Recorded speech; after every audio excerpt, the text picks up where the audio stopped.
colleagues. Good morning, everyone. Bon matin tout le monde. I am joined here today, after I step a little closer to the mic. Thanks. I'm joined here today by my colleagues Andy Fillmore, Mike Kellaway, and from Nova Scotia, Michael McLeod from the Northwest Territories, and of course my Parliamentary Secretary for Emergency Preparedness, Stéphane Lezon. Across the country, as of this moment, there are 214 wildfires burning, and 93 of those fires are deemed to be out of control. In Alberta, the Northwest Territories, Saskatchewan, Manitoba, Quebec, New Brunswick, and Nova Scotia, they are all experiencing interface wildfires. And there are now 19 active wildfires specifically impacting First Nations, with 9 of those in Alberta, 4 in Saskatchewan, 1 in the Northwest Territories, 1 in Manitoba, 2 in Quebec, and 2 in Nova Scotia. As of yesterday, 29,000 people remain evacuated across the country. And in response to the request for federal assistance from the Government of Nova Scotia, the Canadian Armed Forces are moving quickly to mobilize, train, deploy personnel and resources into the affected region. An immediate response unit, mainly drawn from the 2nd Battalion of the Royal Canadian Regiment, is preparing to assist and enable firefighting. A Canadian Armed Forces liaison officer is already integrated into the Provincial Emergency Operations Centre to help assess the situation and to assist with their planning and logistic efforts. The Government Operations Centre has also personnel embedded in the Provincial Emergency Operations Centre. That's the Federal Government Operations Centre is now embedded with the province to support overall coordination between federal and provincial partners. Per an existing Memorandum of Understanding between the Department of National Defence and the Halifax Regional Municipality, the Department of National Defence Fire Services have been supporting the Tantalon Hammonds Plains wildfire with vehicles and emergency service personnel from the outset of that fire. I can also confirm that as of this morning, the Canadian Forces base at Greenwood will be providing an airstrip. And today, we anticipate 4 water bombers will be arriving there and 2 arriving tomorrow. Those have been contracted by the province from Montana, and those resources are arriving. There was some difficulty and challenges as to where they would operate out of, and so the Canadian Armed Forces has approved the use of their Air Force strip to enable those water bombers to land, reload, and to provide services and support to the firefighting effort in Nova Scotia. International firefighter support to Canada is being coordinated by the Canadian Interagency Forest Fire Centre, or CIFC as we often refer to it, and this includes firefighters, incident managers, support staff, and volunteers. And just to give you all an update, from Australia, we are expecting 158 personnel to arrive in Alberta next week. This is in addition to the 195 members from Australia already in that province assisting in the firefighting efforts. From New Zealand, we are expecting 21 personnel arriving in Alberta next week, in addition to the 25 members already in that province. And from the United States, we are expecting 100 personnel to arrive next week, and this is in addition to the 101 firefighters scheduled to arrive in Alberta later today. There are already 304 American personnel currently in the province, and we are expecting 17 additional firefighters from the United States to be made available to Nova Scotia over the coming weekend. I would like to offer my deepest thanks to all of the firefighters, emergency management professionals who have left their communities and, in some cases, their country to support our efforts here in Canada. We are grateful for their work and their dedication. In addition to the CAF deployment, the federal government is also providing a number of significant and important supports. A member of the Canadian Interagency Forest Fire Centre, as a member of CIFC, Parks Canada collaborates with other Canadian fire management agencies, and Parks Canada personnel are currently deploying their resources to support various partner agencies and to assist in firefighting efforts. Public Services and Procurement Canada is prepared to provide contracting support to the province for supplies and logistics. And you may have seen in the request for assistance received from the province of Nova Scotia and Premier Houston, there were a number of equipment supplies. Our procurement efforts are supporting the province in acquiring those supplies as rapidly as possible, and through the Disaster Financial Assistance Arrangement, we've been able to provide assurances to the municipality of Halifax and to the province of Nova Scotia that we'll assist in the reimbursement of those expenses. In addition, Employment and Social Development Canada is supporting impacted Canadians with enhanced Service Canada hours, outreach to evacuees, and deployment of mobile outreach to evacuation centres, supporting application for services such as EI. Indigenous Services Canada continues to provide support to affected First Nations through the Emergency Management Assistance Program. ISC is keeping close contact with all the impacted First Nations, and they are advancing funds and reimbursing them eligible funds as the needs are identified and working with tribal councils as well as with the province in which these nations are located. The Public Health Agency of Canada has also made available resources from the National Strategic Stockpile, and additional resources will be and can be leveraged by the provinces as required. Indigenous Services, Innovation, Science and Economic Development Canada, I said, have people on the ground, and they're working with the provincial telecommunications industry service providers to keep people connected. And I am assured, for example, in Nova Scotia, in all areas outside of the fire zones, those telecommunications have been maintained throughout this event. But within the fire zones, those telecommunications are being impacted, and we're working with industry to make sure that we have the resources, the communication resources that people need. And finally, Health Canada has deployed 6 air quality monitors in Nova Scotia to provide additional air quality monitoring capacity. As the police of jurisdiction, the Royal Canadian Mounted Police are also Nova Scotia's provincial police service. They've been engaged in the response from the outset, and they've been assisting with evacuation efforts, road closures, publicly communicating vital public safety information, proactively patrolling communities that have been evacuated to ensure safety and adherence to mandatory evacuation orders, and they have been enforcing the no-fire bans that have been put in place, particularly in the province of Nova Scotia. Finally, as well, Transport Canada is working with their provincial officials to better understand the needs and potential flexibility required in federal legislation. We've heard that from the province, asking for some flexibility, and Transport Canada is engaged with the province to make sure that we can get the job done together. The Canadian Coast Guard has response personnel and assets deployed to provide support to the province of Nova Scotia. They've deployed mobile incident command post trailers, crew support trailers, and they have 4 of their helicopters providing airlift and aerial surveillance. And Environment Canada continues to provide weather forecasting capabilities. And speaking of the weather forecast in the coming days, we have been advised that the cooler temperatures are moving in over the weekend into British Columbia, Alberta, and Saskatchewan, and quite hopefully, rain is expected in Nova Scotia today and tomorrow. This is good news, but it does not resolve a very difficult and dangerous situation. The situation remains severe across the country. We are hopeful that the improving weather conditions and that rain will assist in the firefighting efforts, but there's still a great deal of work that needs to be done. I want to assure Canadians that the federal government will continue to do whatever is necessary, working in partnership with the provinces, territories, and First Nations to ensure that Canadians can be kept safe and that we deal with what has been a very challenging start to our wildfire season. Thank you very much. Merci beaucoup. I will now turn it over to my colleague, the Parliamentary Secretary, Stéphane Lezon, to speak to the situation that is beginning to emerge this morning in Quebec.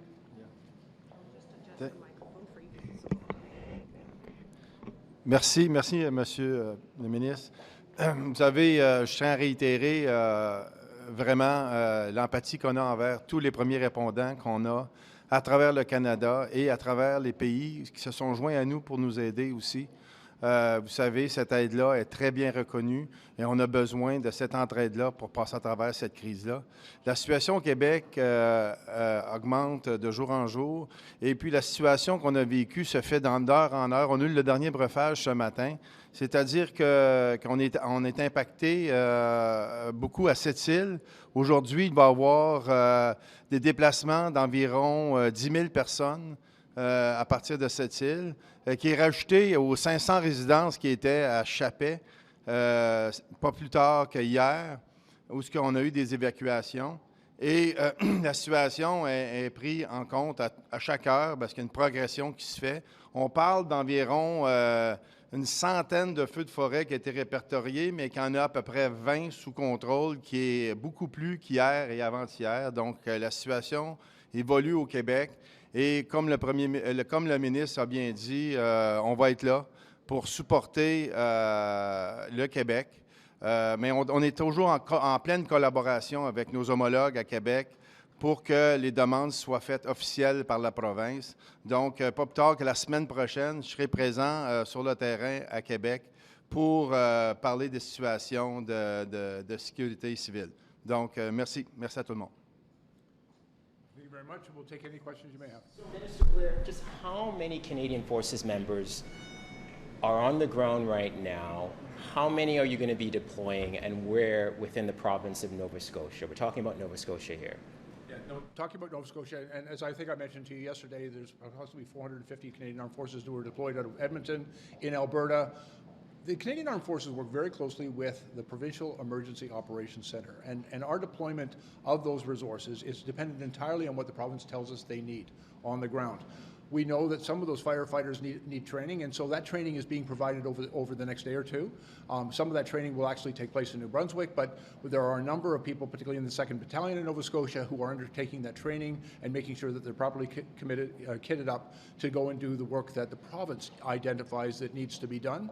There's a number of duties that we have seen in Alberta that I think apply very aptly to the situation in Nova Scotia, where the Canadian Armed Forces as Level 1 trained firefighters can go in, not necessarily on the front line of the burn, but that's where the existing firefighters are fighting this fire, but there's a lot of areas where there are hot spots where they've got to go in and do a significant amount of cleanup and to make sure that that fire doesn't reemerge in some of those places. But again, the deployment and the actual numbers, right now, and I know you want precise numbers, the Canadian Armed Forces has committed to provide what is required.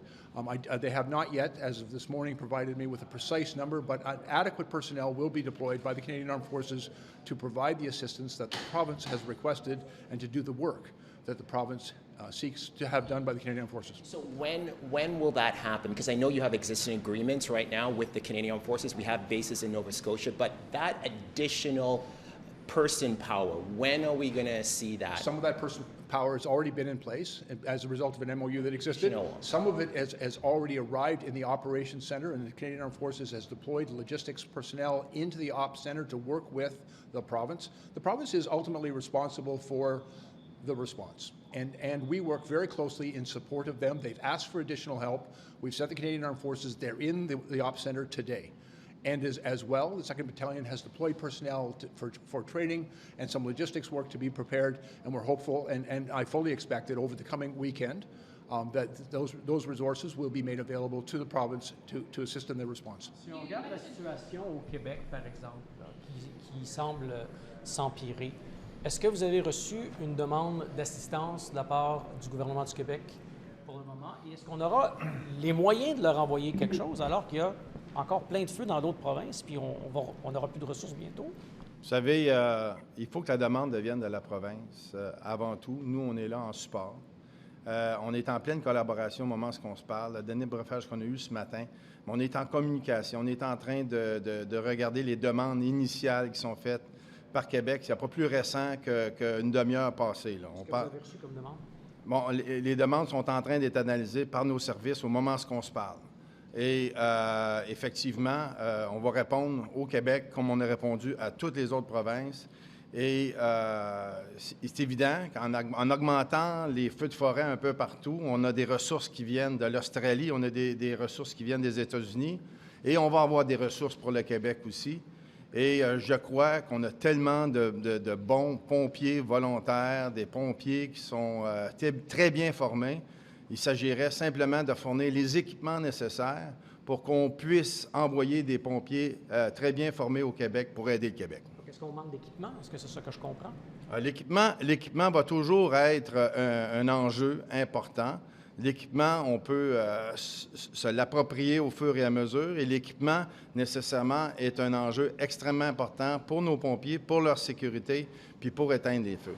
Donc, c'est sûr que ça va rester un enjeu, mais on va tout faire en sorte qu'on puisse s'entraider pour arriver à nos fins pour fournir les équipements nécessaires. Minister Blair, do you have more details as to what was requested by the province of Quebec? Now, there's a number of equipment requests for 4x4 vehicles, et cetera.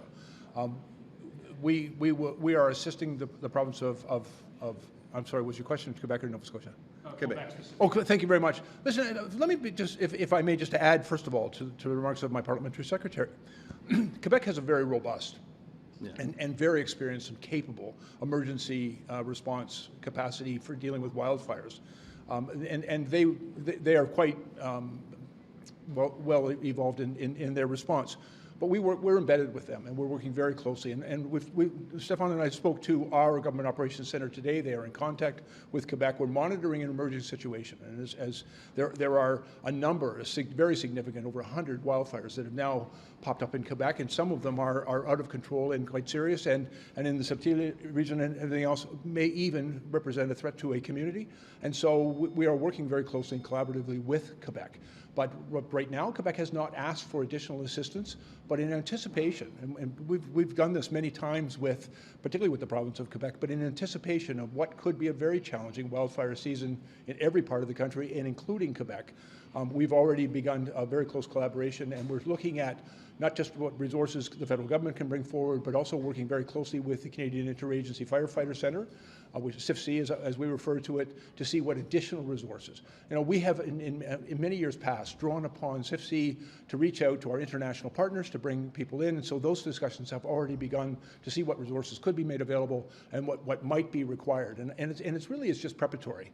At this point in time, we do not have a situation that in any way exceeds the capacity of the province of Quebec to respond. But we are anticipating, you know, we have to be ready in case it does, and because there's also now, and I don't want to refer to this as a competition, but we have many fires in many parts of the country drawing upon a limited number of resources both within Canada and internationally. And so coordination. Are those resources starting to be stretched Are they thin? tapped out? We're seeing firefighters from New Zealand, Australia, the United States, and there aren't wildfires yet in the United States, for example. How stretched out are our personnel resources? And is some of the additional training, for example, all the money that's going to Indigenous training, did that come too late? Well, and I would submit no. First of all, we have always been able, through the excellent work of the Canadian Interagency Firefighter Centre, been able to draw upon resources, because fires don't always happen in the same place in the country, and so we're able to move, for example, firefighting resources from one province to another, and there's a great deal of collaboration. CIFC is actually an organization which is a partnership between provinces, territories, and the federal government. And so there has been a long-standing collaboration and an ability to draw upon resources within the country, and that has worked very well for us and continues to work well for us. But in a situation where, you know, it exceeds the capacity of even the provinces to support each other, we've always also been able to rely on our international partners. And by the way, we send Canadian firefighters to the United States, to Australia, to Mexico, to New Zealand. And to other places to assist in their firefighting season as well. So it's a very collaborative effort. But in drawing upon those resources, we try to be as well prepared and preemptive as possible. And so we are looking at not only what we need today, which does not, I think it's a fairly significant draw upon those resources, but it's not unprecedented. We've done this many times in the past, but because of the significant extreme risk that we believe exists over the next 4 or 5 weeks, we just want to make sure that the resources are available. We're already doing that work to make sure that we've got them lined up. You mentioned that there are more than a dozen fires that are specifically impacting Indigenous communities. What is the government doing to ensure that communities like Fort Chip, for example, who are being evacuated from their homes and facing real damage to their communities, what are you doing to ensure that these people are being supported and that their communities can be helped when they get back? Thanks. I mean, it's a very important question. Indigenous Services Canada has its own emergency management response, and we have Indigenous Service Canada personnel working very closely with the leadership of those nations, including in Fort Chip. About 800 people, as I understand it, have had to be evacuated from those communities, and we assist both. It's a collaborative effort between the nation and the province and ourselves to ensure that evacuation is done in a way so people have, you know, they have shelter, they have food, they have supporting services while the fire is being fought in their community. But we also have recognized, and through our national adaptation strategy and some of the investments Minister Wilkinson just announced yesterday, we know that we're going to need to train additional firefighter personnel, particularly Indigenous firefighting personnel, and we want to incorporate traditional knowledge into that training. And so we made an announcement that we're making significant new investments in that training and in their equipment so that those communities can be more resilient in the future. Minister, I want to ask you about international firefighters. Where are the South African firefighters headed, and how are you going to ensure that they and other international firefighters are compensated properly when they arrive? Yes, ma'am. Those arrangements are in place, and to make sure that people are compensated. I won't get into the particulars of that. The deployment of firefighters from every international destination is determined by the Canadian Interagency Firefighter Centre. And it's a collaboration between all the provinces and territories to make sure that we deploy those resources where they're needed the most. And if additional resources are needed, then CIFC has the important function of drawing upon those additional resources, as they have done. And so we're seeing additional people. People have been in country, particularly in Alberta and Saskatchewan, because that's where the most significant fires were last week and the week before. but as additional areas are requiring it, we're now seeing SIFC is turning its attention to draw those resources. There are resources that are being deployed into Canada. My understanding is that there is discussion at SIFC, and it's their decision as to where's the best place to deploy those people. You know, we're very fortunate in this country in that, you know, that we have professional interagency collaboration and coordination agencies who do an outstanding job of making sure that the resources go where they're needed the most. And we rely on them to do that. They're making the determination, for example, where those South Africans will go. And when they arrive, they're coming to our service. And we'll make sure that they're properly treated and compensated for that and supported in doing the important work we need them to do. And have there been changes since that incident the last time they came where there was a pay dispute? Have there been changes to the arrangements since then? We will make sure that they are properly supported in the work that they're doing on our behalf. Minister Blair, can I get you to specifically respond to Premier Houston's comments that they need the federal government to provide whatever resources that you have right now to help them fight the fire? I mean, the suggestion there is that you're not doing enough, you're not acting quickly enough. So let me acknowledge that Premier Houston's in a very difficult spot. And you know, I'm sure he's concerned, as I am, with the impact that these fires are having on his community.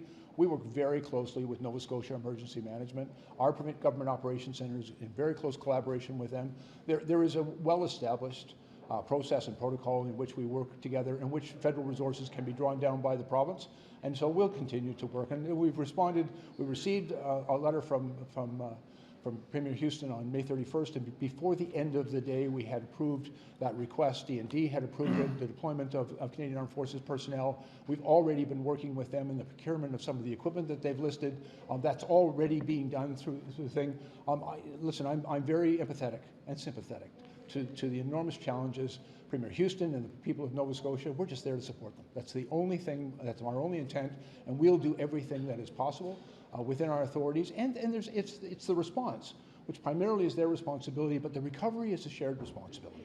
And I administer the disaster financial assistance arrangements, certain of the expenses that they incurred, and they wanted to make sure that they would have resources to pay for some of those response activities. We've assured them that the disaster financial assistance arrangement does allow for the eligibility of and reimbursement of those expenses. And then there are additional expenses that will be incurred by the province of Nova Scotia within the recovery, and we want to assure the people of Nova Scotia, not just the government, but the people of Nova Scotia, that we'll be there for them. Are those comments fair? You're also under pressure. Andy Fillmore standing behind you. I'm sure he's breathing down your neck as well.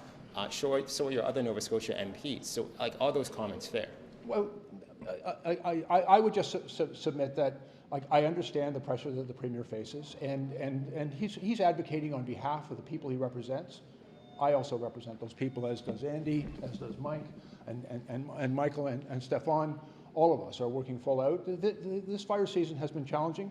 We've been working very closely, for example, with the province of Alberta, Saskatchewan, and the Northwest Territories. This is a different experience, quite frankly, for Nova Scotia, and I think it has been challenging to the Nova Scotia government in dealing with what for them is a somewhat unique situation. We're working very closely and supportive of them, and we'll do everything that is necessary to get them the equipment and the supports that they require, and we do that simply for the people of Nova Scotia. I've been on the phone talking to other MPs who represent those communities, as well as my colleagues with us here. We've talked to the people in the communities. I've been speaking to the mayor, for example, in Shelburne and in Halifax. Everybody's working full out. Everybody wants to do their very best for their constituents and keep people safe. So do we, and we'll be there to support them. Thanks very much.